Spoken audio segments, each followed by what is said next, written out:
The story opens on a busy morning near a school. Cars move slowly on the road, honking softly as parents drop off their children. Teachers stand near the entrance, greeting students with warm smiles. The sound of chatter, laughter, and footsteps fills the air. But in the middle of all this noise, one boy stands quietly near a street corner as if the world around him does not affect him at all. His name is Ethan, a quiet 10-year-old boy with soft brown hair and gentle eyes. He holds a worn-out backpack with both hands, gripping the straps tightly. His clothes are simple, an old shirt, faded jeans, and shoes that look like they have been used for years. Yet, even with his ordinary appearance, Ethan stands with surprising confidence. He does not look afraid or lost. Instead, he watches everything calmly, like he is waiting for someone important.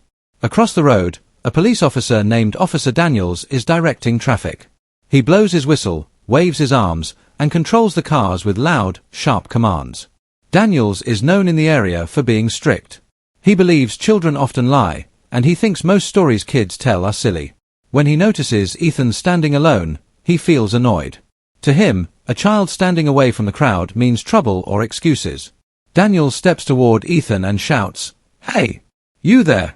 Why are you standing alone?" His voice is sharp, and some children nearby turn to look at Ethan. Ethan lifts his head slowly. His eyes are calm, not scared. He answers softly, "I am waiting." Daniels frowns. "Waiting for who? Where are your parents?" Ethan shifts his backpack slightly. "My dad is coming." His voice is polite, almost quiet. Daniels looks around. He sees no adult heading toward them. He sees no one searching for a missing child. He shakes his head. "And where is he coming from?" "The sky." Ethan lowers his eyes for a moment.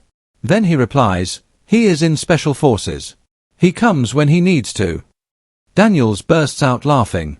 It is a loud, rude laugh that attracts the attention of more students. Special Forces. Kid, do you even know what that means? Do you think your dad is some kind of movie hero? Some children giggle. Others stare with curiosity. Ethan's face turns slightly pink, not from embarrassment but from a quiet sadness. Still, he does not argue. He simply repeats, "My dad really is in Special Forces." Daniels kneels slightly, putting his hands on his knees so he can look directly into Ethan's eyes. "Listen, kid. I've heard many stories.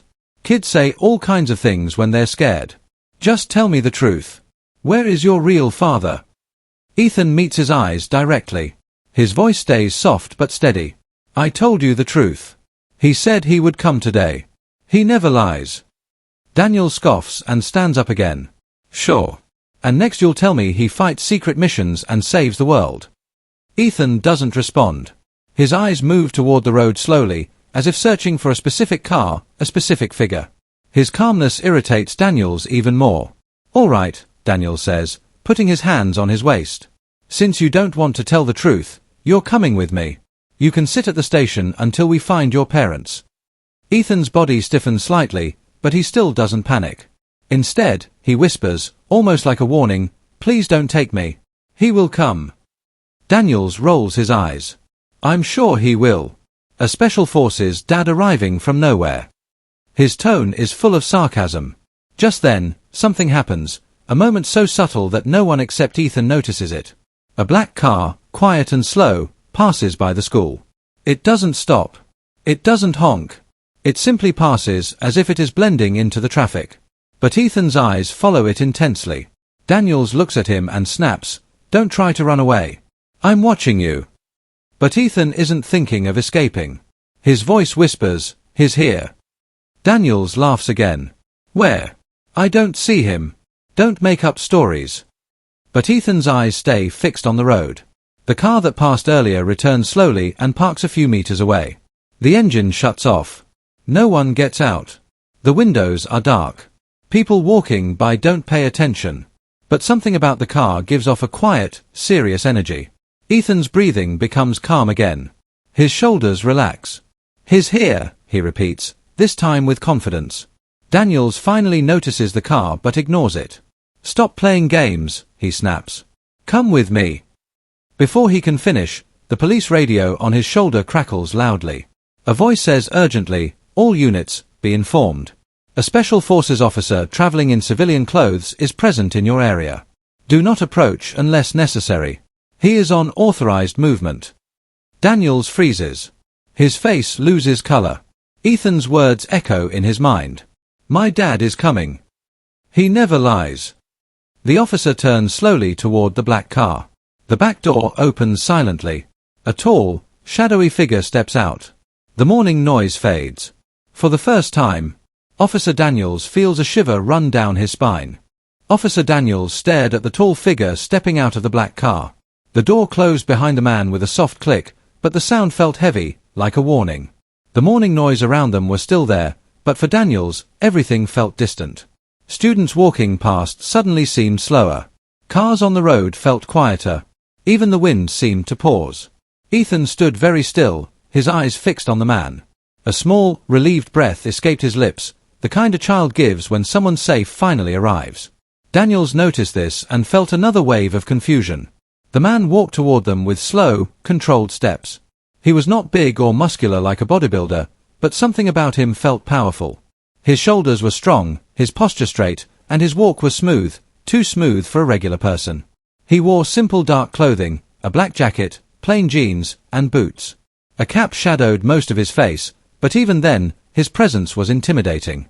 Daniels swallowed hard. Something about this man didn't feel like a normal parent. Ethan whispered softly, "Dad."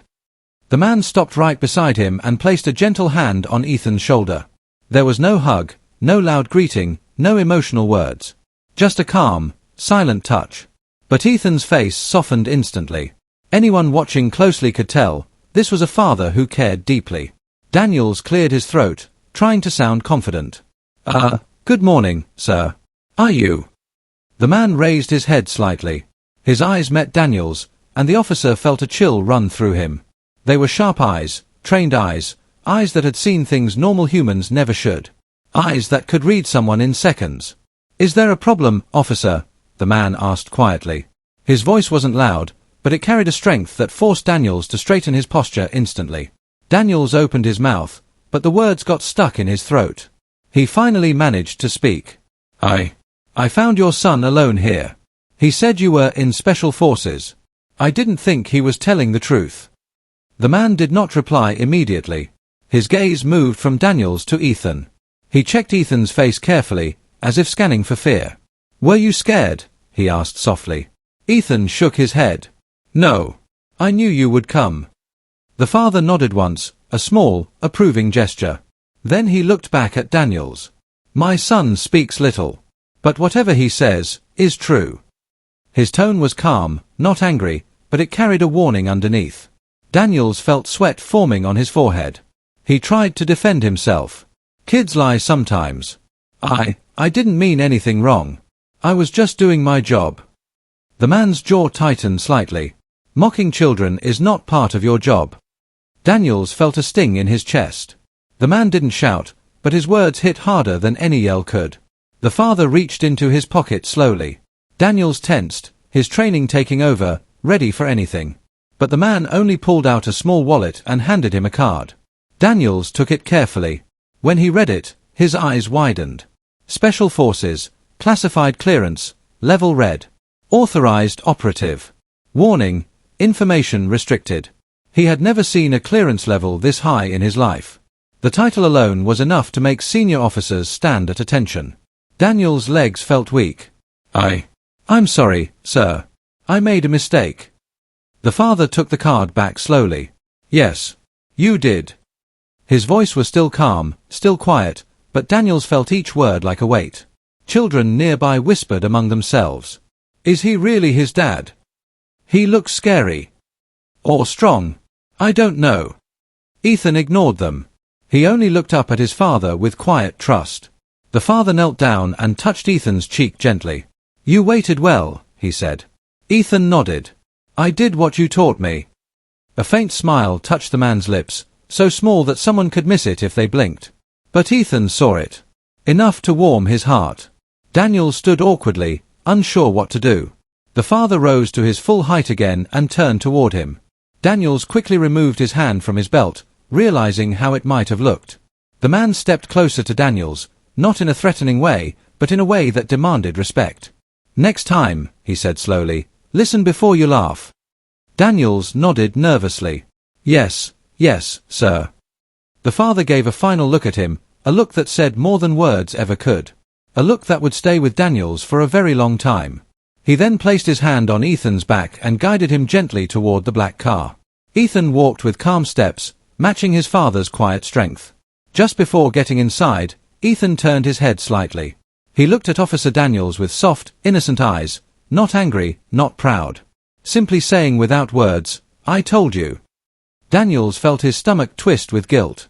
The father opened the back door of the car. Ethan climbed in silently. The man closed the door carefully, like a soldier protecting something precious. He walked around to the driver's seat, opened the door, and paused. He turned halfway toward Daniels and said one last thing. Never judge a child by his size. Or a man by his silence. Then he got into the car. The engine started, quiet, smooth, powerful.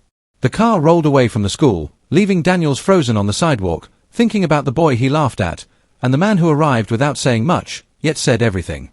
Officer Daniels stood frozen as the black car disappeared down the road, the silent engine fading into the morning noise. His mind kept replaying the father's last words, never judge a child by his size. Or a man by his silence. Those words stung deeper than he expected. For the first time in years, Daniels felt embarrassed about his own behavior. He had mocked a child. He had laughed at truth.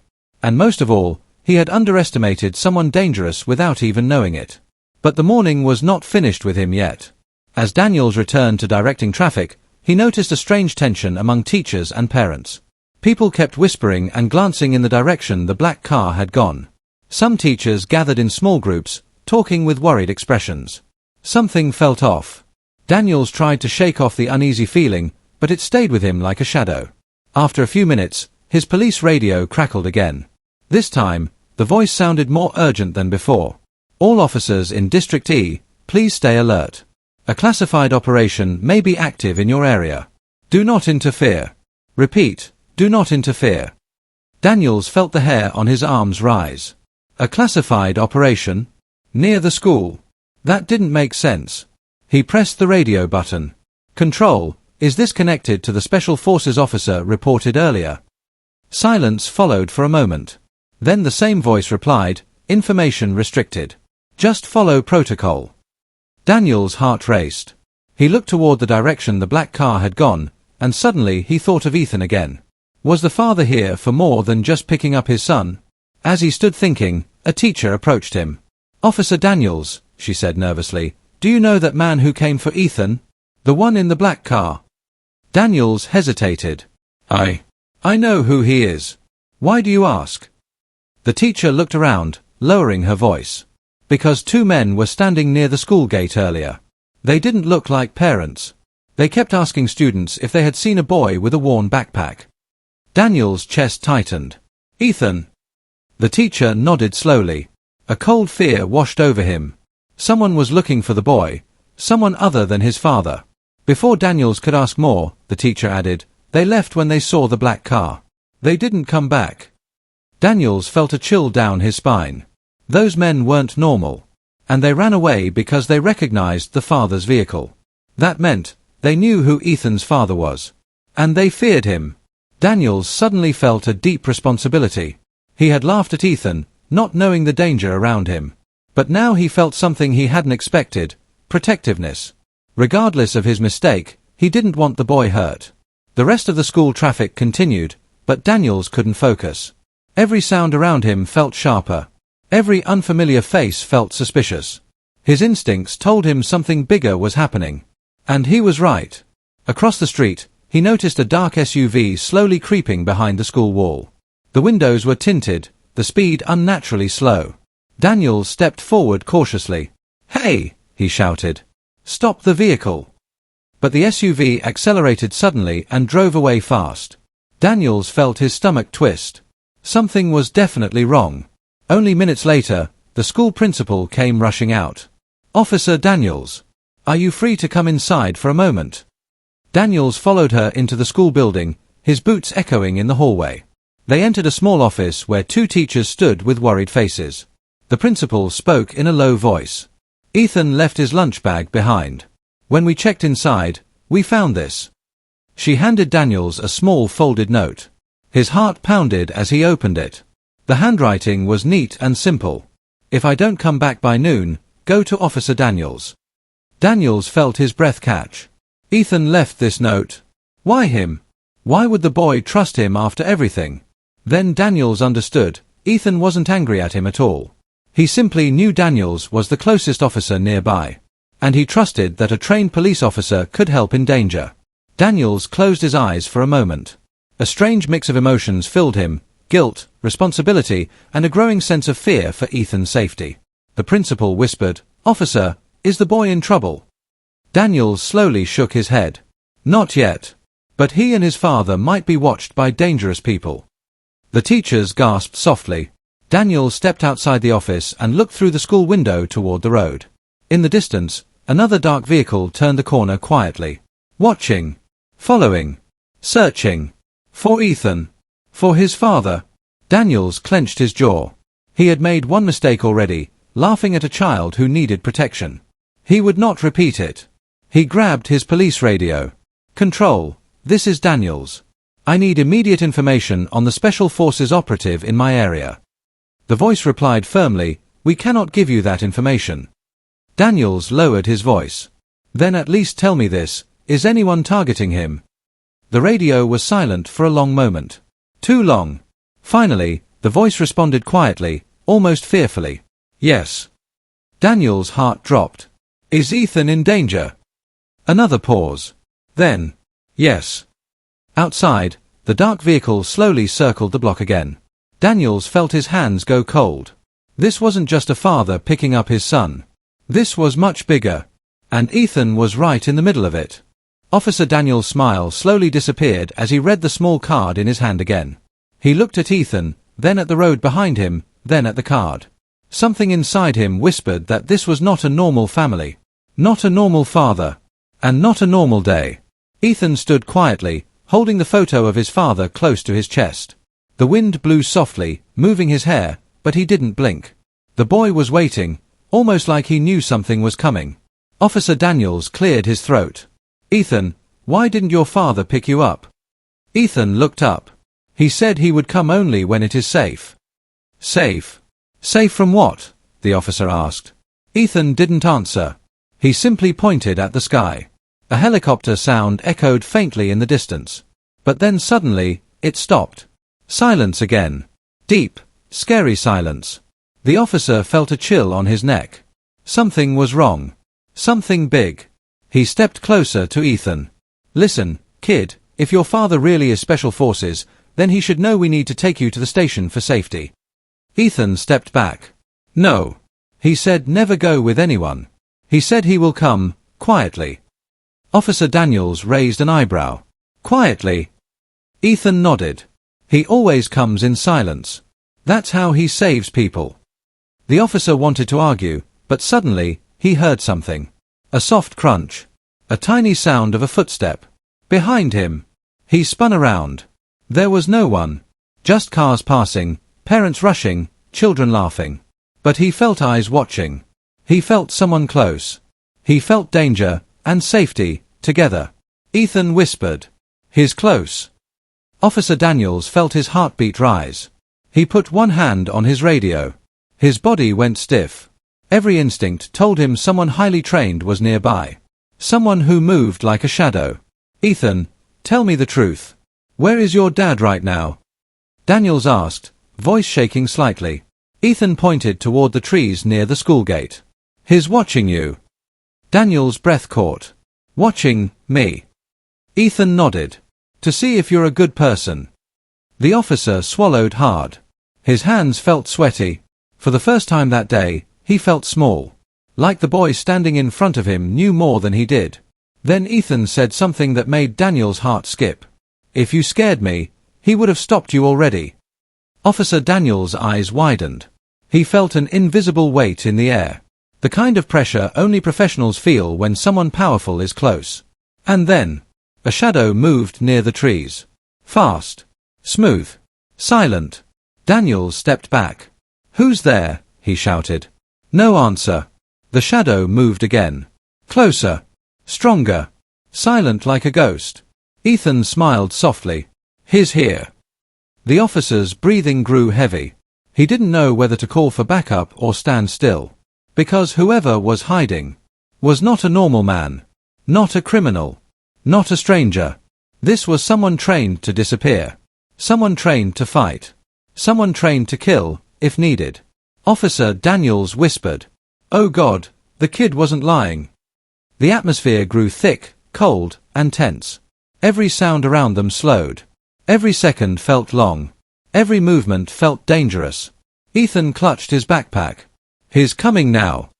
Officer Daniels turned again toward the trees.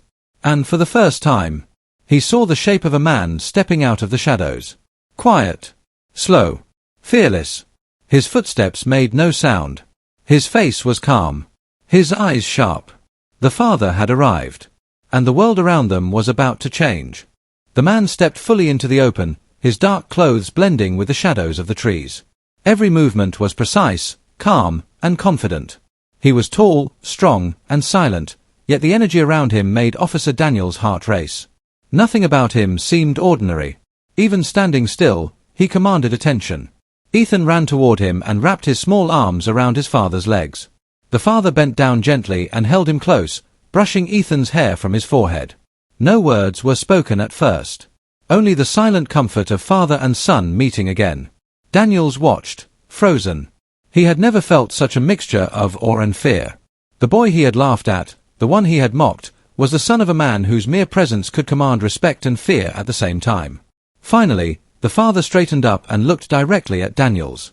His eyes were calm, but Daniels felt the power behind them. He spoke in a soft, controlled voice. "Officer Daniels, you have something to say." Daniels swallowed hard. I made a mistake. I laughed at him. I didn't believe him. The father held up a hand, stopping him. "You did what you thought was right. But mocking a child, never again." Daniels lowered his head, ashamed. He couldn't look the father in the eyes. He felt small, guilty, and foolish. Ethan stepped back slightly and looked up at his father. "They were scared of me," he whispered. The father smiled faintly, brushing Ethan's shoulder. "Fear often comes from not understanding. You did well waiting for me, son. That is courage." Daniel's chest tightened. He realized something important in that moment. He had laughed at Ethan because he assumed a child couldn't be truthful. But Ethan had been honest the whole time. The boy had faith, patience, and bravery far beyond his age. The father reached into his pocket and handed Daniels a small card. Daniels took it slowly, afraid to break the weight of its significance. It read clearly. Special Forces, Classified Operative. Clearance Level, Top Secret. Daniels' hands shook. The reality hit him. This was not a story. Ethan's father was real. And he was powerful. Extremely powerful. Daniels wanted to apologize more, but words failed him. The father simply nodded, then turned his attention back to Ethan. "Are you ready?" he asked softly. Ethan nodded. "Yes." The father guided him to the black car parked nearby. He opened the door carefully, with the care of someone who handled something precious. Ethan got in without hesitation. Daniels noticed a strange calm on Ethan's face. The boy wasn't afraid. He wasn't nervous. He trusted his father completely. Daniels realized how small his own mistakes had seemed in comparison to the bond and trust between them. The father stepped back and looked one last time at Daniels. His eyes were sharp but not angry. His words were calm, carrying both warning and lesson. Never judge someone by their appearance. Or by their silence. True strength does not boast. It acts quietly. Then the father got into the driver's seat. The engine started with a low hum that somehow felt powerful and gentle at the same time. The car moved forward, slowly at first, then smoothly accelerated down the street, leaving Daniels standing on the sidewalk, speechless. Daniels could still hear the faint footsteps of students nearby, the distant chatter of parents, the soft hum of morning traffic. But none of it mattered. He had witnessed something rare, a child telling the truth, a father protecting his son, and the world revealing that things are not always as they seem. He watched as the black car disappeared around the corner, carrying Ethan and his father away. He realized he had learned a lesson he would never forget. The world is full of judgments, assumptions, and hasty conclusions. But sometimes, courage and truth are quiet. Sometimes, heroes do not announce themselves. And sometimes, children see the truth before adults do. Daniels exhaled deeply and whispered to himself, "I laughed at the wrong person today. I will not forget this." Meanwhile, in the car, Ethan leaned back in his father's seat, feeling safe, loved, and proud. The father glanced at him through the rearview mirror, eyes softening. "You did well, son. Very well." Ethan smiled faintly, a quiet, content smile. He had waited, he had trusted, and now everything was safe. Outside, life continued. Cars passed. Children laughed. The morning carried on as if nothing had happened. But Daniels knew the truth. He had witnessed courage, honesty, and quiet power. And the boy he had mocked was no ordinary child. He was the son of a hero. And sometimes, the strongest people are the quietest.